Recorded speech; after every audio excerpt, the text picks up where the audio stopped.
जिला परिषद सदस्य बहुत पुरस्कार दिले। नमस्कार जगह के देखा रहे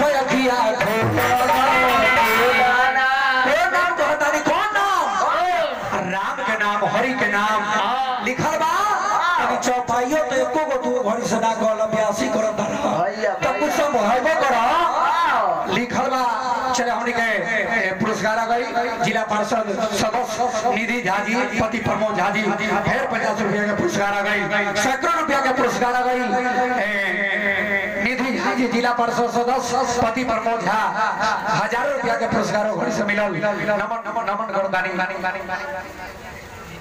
संजय राज सुनीता देवी चलो बहुत पुरस्कार नमस्कार देखो के देखा रहो। डॉक्टर साहब सुरेश बाबू के भी हम प्रणाम करता नहीं। डॉक्टर साहब के जय हो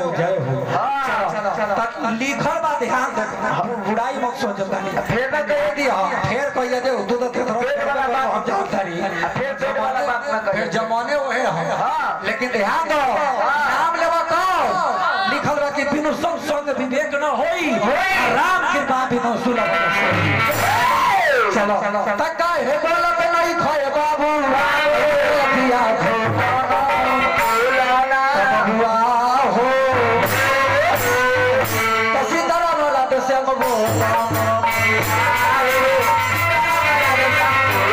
We'll be right